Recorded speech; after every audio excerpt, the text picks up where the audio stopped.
कविताने शेवटी कसाबसा मनाचा निर्धार केला. अथांग डोहात स्वतःला ती झोकून देणार इतक्यातच एक लहान मुलगी तिच्या पदराला धरून म्हणाली, ताई, तुम्ही आता इथून उडी मारून देवाघरी जाणार ना? मलाही न्या ना तुमच्यासोबत. माझे आईवडील आहेत तिकडे आणि आता तर आजी सुद्धा मला सोडून देवाघरी निघून गेली. कालपासून मी उपाशी आहे. मलाही न्या ना तुमच्यासोबत देवाघरी. मला एकटीला खूप भीती वाटते. त्या चिमुरड्या निरागस निष्पाप चेहऱ्याला बघून कविता गहरून गेली. तिला कुशीत घेऊन ओक्साबोक्शी रडू लागली. भावनांचा वेग आवरल्यावर तिला मुक्ताईची सगळी हकीकत समजली.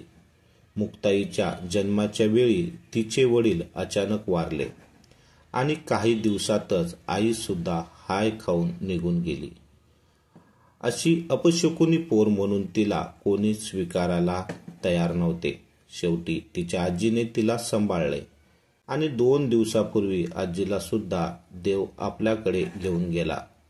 एका दशीच्या दिवशी जन्मली म्हणून आजीने तिला मुक्ताई म्हणू लागली.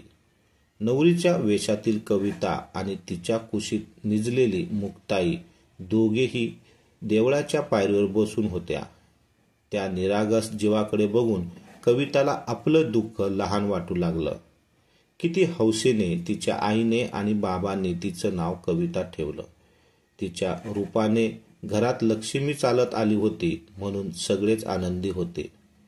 पण घराण्याला वंशाचा दिवा हवा म्हणून आजीने खूप नवस बोलले. पण कविताच्या आईला पुन्हा मुलगीच झाली आणि तीही अपंग. एक दिवस शेतात साप चावल्याचे निमित्त होऊन कविताची आई कायमची तिला सोडून निघून गेली. बिचारी अपंग नलू कोणालाच नको होती.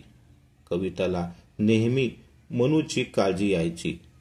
पण त्या दोघी बहिणींची साथ फार थोड्या दिवसाची होती.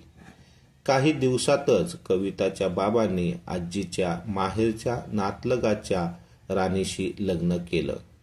कविताने नवीन आईला म्हणजेच राणीला आनंदाने स्वीकारलं. राणी सुद्धा कविताशी नीट वागत होती. पण वर्षभरातच राजवीरचा जन्म झाला आणि कविताला उपकाराची वागणूक मिळू लागली. घराण्याला वंशाचा दिवा नलूनी दिल्यामुळे सगळ्यांची लाडकी झाली आणि राजवीर तर अगदी अतिलाडाने वेडाच झाला. नाही म्हणायला मात्र बाबा कविताशी प्रेमाने वागण्याचा प्रयत्न करायचे, पण नलू पुढे त्यांचं काही चालत नव्हतं.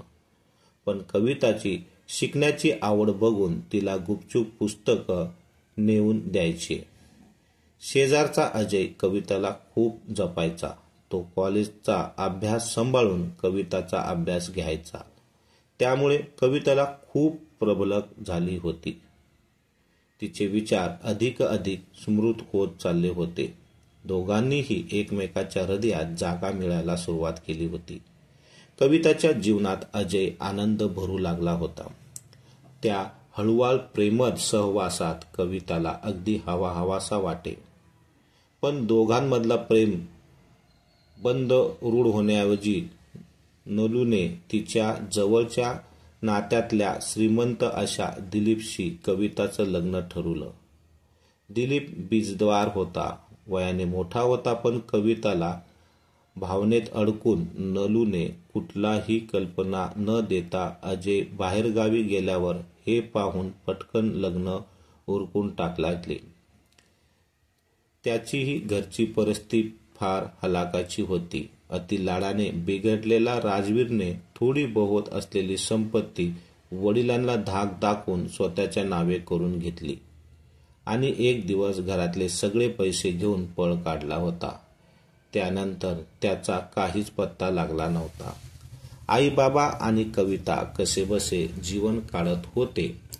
बाबांनी राजवीरच्या कृत्याने हाय खाल्ली आणि त्यांची तब्येत खालावत चालली होती. नलूला भरपूर पैसे देऊन दिलीपने कविताशी लग्न करायचे कबूल केले. कविता दिसायला सुंदर आणि कामसुख असल्यामुळे दिलीप आणि त्यांच्या घरचे लोक खूप आनंदात होते. कविता आणि दिलीपचे लग्न थोडक्यात उरकले. बाबांची तब्येत जास्त बिघडली होती, त्यामुळे नळूने कुठंच गाजावाजा न करता कविताची पाठवणी केली. वरात निघाली. रस्त्यात शंकराच्या देवळाजवळ देवदर्शन घेऊन मंडळी पुढे निघणारच होती. दोन्ही गाड्या पुढे मागेच होत्या. तितक्यात दिलीपला त्यांच्या जमिनीच्या मोठ्या खटल्यात हरल्याचा फोन आला. खूप नुकसान झाले होते. दिलीप सैरभैर झाला. खूपच नुकसान झाले होते. तो सतत कवितावर चिडचिड करत होता. कविताची काय चूक झाली तेच कळत नव्हते. नवरी नवरदेव मंदिरात पोचले तेवढ्यात दुसऱ्या गाडीला अपघात झाल्याची बातमी आली. ड्रायव्हर गंभीर जखमी झाला. सुदैवाने बाकी कुणाला फारसे लागले नव्हते. जीवावरचे शेपटावर निघाले होते. पण दिलीपच्या घरची मंडळी खूप बुरसटलेल्या स्वभावाची होती. पांढऱ्या पायाची अपशकुनी अवदसा असे म्हणून कविताला हिणवले गेले. दिलीपने तर आता तुझा माझा काही संबंध नाही, मी तुला माझ्या आयुष्यातून काढून टाकतोय, तुझा रस्ता तुला मोकळा आहे, असे म्हणून तिथून निघून गेला. राधा सुन्न झाली. काय करावे तिला काहीच कळेना. तिने सगळ्यांना खूप विनवले, हातपाय जोडले, पण कोणालाच पाजर फुटला नाही. तिला तिथे सोडून सगळे निघून गेले. हतबल झालेली कविता शेवटी आत्मघात करण्याचा निर्णय घेते. पण मुक्ताला एकटीला सोडून जाणे तिला नकोसे होते. त्या निष्पास जीवाला कोणाच्या भरोश्यावर सोडायचे. आता पुढे काय करावे या विचारात असताना राणी तू अशी हाक तिच्या कानावर आली. तिला प्रेमळ अशी हाक मारणारा एकच होता, तिचा जिवलग अजय. अजयला पाहताच कविताचा बाण फुटला. भानावर वेग ओसरल्यावर कविताने अजयला सगळी हकीकत सांगितली. तो गहिवरला. कविताला गमावण्याच्या विचाराने त्याच्या काळजात चर्र झाले. अजयने प्रेमाने हात तिच्या डोक्यावरून फिरवला.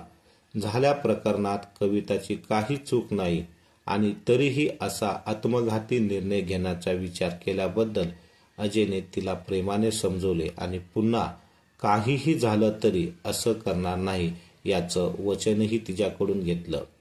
दोघंही परत घरी निघाले, अर्थात मुक्ता सोबत घेऊन. घरी आले आपले स्वागत होणार नाही हे कविताला समजून होते, पण तरीही माईने तिला आता तू आम्हाला मिलीस, आल्या पावली निघून जा, तुला पोचणार आता आम्हाला शक्य नाही, अशा शब्दात तिची बोळवण केली.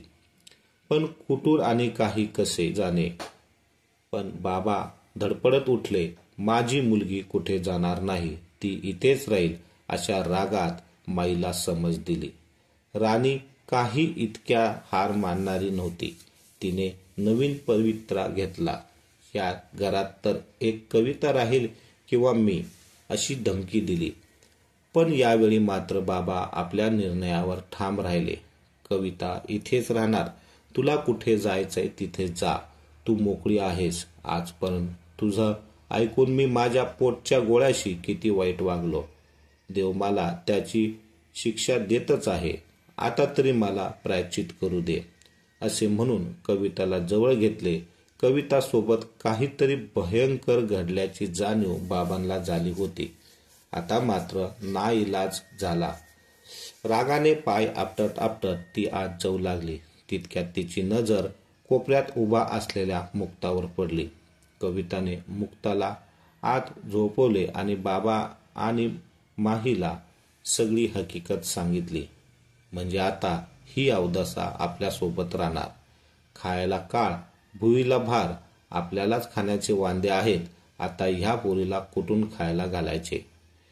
माईने खूप चिडचिड केली, त्रास केला, पण कविता आणि तिच्या बाबापुढे तिचं काहीच चाललं नाही.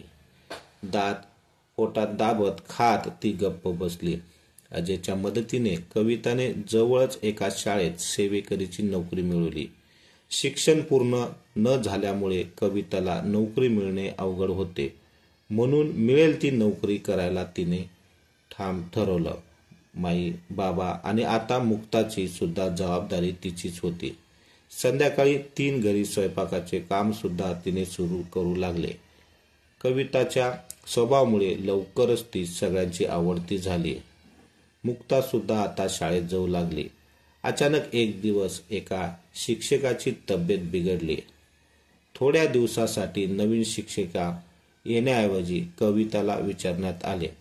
तेव्हा साहजिकच कविताने आनंदाने होकार दिला. तिची हुशारी बघून तिथल्या प्रिन्सिपलने कविताला पुढे शिकण्याची प्रेरणा दिली. हुशार तल्लभ असलेली कविताची बुद्धी शिक्षणामुळे अधिक प्रबल झाली.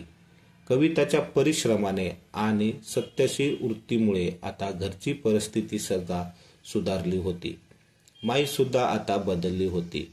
कविताबद्दल तिच्या मनात थोडंसं प्रेम जागृत होऊ लागलं होतं आणि मुक्ताने तर सगळ्यांना अगदी जीवच लावला होता. अजय मात्र आता राधापासून दूर दूर राहत होता. अजयशी लग्न करून सुखी संसारची स्वप्ने पाहणाऱ्या कविताची स्वप्ने विखरून चालली होती. अजय आता तिला पूर्वीसारखा भेटत नव्हता. खूप विचार करूनही कविताला याचे कारण कळाले नव्हते.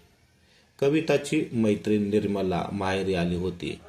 तिला भेटायला म्हणून गेलेली कविता दारातच थबकली. मूळ होत नाही म्हणून नवऱ्याने परत पाठवलेल्या निर्मलाला तिचे सख्खे भाऊ सांभाळायला तयार नव्हते. रडत असलेल्या निर्मलाला कविता घेऊन आली. आजपासून तू इथेच माझ्यासोबत राहशील असे प्रेमाने समजवले. अश्रूंनी भरलेल्या डोळ्याने निर्मलाने कविताला मिठी मारली. निर्मलासारख्या आणि मुक्तासारख्या अनेक सख्या कविताला जणू आम्हालाही चांगलं आयुष्य जगायचे म्हणत होत्या असा भास कविताला सतत होऊ लागला. काय करावे काही सुचना. काहीतरी करायचे होते. नक्की काय करायचे, कसे? पण खरंच अजयला तिने घातलेली हाक साथ ऐकू आली. नेहमीप्रमाणे तो तिच्या मदतीला धावून आला. तिच्या ओळखीच्या सगळ्या लोकांना आपली अडचण सांगून मदत मागितली. अनेक लोक मदतीला धावून आले आणि मग कविताचं हक्काचं आपलं घर तयार झालं. काही दिवसातच आपलं घर अनेक सख्यांसाठी खुलं झालं. एकट्या निराघात असलेल्या लहान मोठ्या महिला आनंदाने एकत्र राहू लागल्या. सगळ्या जणी काही ना काही उद्योग करत आनंदाने जगण्याचा प्रयत्न करत होत्या. आपलं घर हे खरंच त्यांच्या हक्काचं घर झालं होतं. सगळ्यांच्या आनंदाचा कारण ठरलेला कवितासाठी सगळ्यांचा जीव तळमळत होता. आपलं घर आता चांगलंच बहरू लागलं होतं. आपल्यासारख्या अनेक सख्या आयुष्य मार्ग लागता म्हणून कविताने सर्वपरी प्रयत्न करत होती. आज कविताचा मान सन्मान सोहळा होता. मुख्यमंत्र्याच्या हस्ते कविताला समाज कार्यासाठी पुरस्कार दिला गेला. कविता तिच्या सगळ्या सख्यांना बरोबर घेऊन गेली होती. सगळ्यांच्या डोळ्यात आनंदाचे अश्रू होते. कविता दाटलेल्या गळ्याने बोलायला उभी राहिली. आज आनंदाने उभी असलेलं आपलं घर खरंच एक गरजू घर उभा राहिलं आहे. पण या समाजातून जोपर्यंत स्त्रीला कमी लेखण्याची मानण्याची वृत्ती जोपर्यंत निघून जाणार नाही तोपर्यंत आपल्याला लढा द्यायचा आहे. विधवा पांढऱ्या पायाची अशा कलंक अंदाज स्त्रियांना का? काय चुकत असते त्यांची? खरी चूक तर समाजाची आहे. या वाईट गोष्टींना वेळीच आवर घालण्याची गरज आहे. अशा सगळ्यांनी साथ दिली आणि खरंच या विचार केला तर वाईट विचारांचा विनाश करता येईल आणि समाजात सगळे एकत्र समाधानी राहतील. तर मित्रांनो, हा व्हिडिओ तुम्हाला कसा वाटला हे कमेंट बॉक्समध्ये जरूर सांगा आणि चॅनलवर नवीन असाल तर सबस्क्राईब करायचं विसरू नका. धन्यवाद.